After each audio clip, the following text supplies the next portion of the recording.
کورونو کې چې د دې جولاګانو دا جالې جوړې شوي علم کړی اکثر دې چتونو کې او په یو ځای کې لرګو مرګو کې جوړې کړي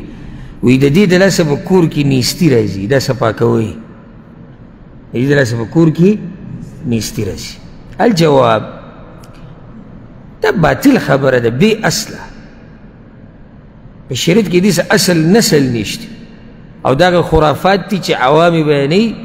او بیا یو د یو نه زده کوي او بل د بل نه زده کوي او سلسله دقه شان روانې دا مضبوط سند دی ټول عوامي ټول عوام قال فلان او قال فلان او ویلې کېږي دا د ویلې کېږي دا کمپني نه دا سخته خطرناکه کمپني ده ویلې کېږي او ویلې شوي دي هېڅ پته یې نه لګي چا ویلي دي او څنګه ویلې شوي دي خو بس ویلې کېږي ها ثعلبي رحمه الله په خپل تفسیر کې یو روایت راوړی دی د علي بن ابي طالب نه چې علي بن ابي طالب دا خبره ذکر کړې ده چې طهروا بيوتكم من نسيج العنكبوت د خپل کورونه د دې جولاګانو د دې جالې نه صفا کوئ ځکه چې د دې د لاسه فقر په سړي راځي غریبي راځي کیدای شي ته چېرته مولانا صاحب دغه خبره ذکر کړي یا دا اورېدلي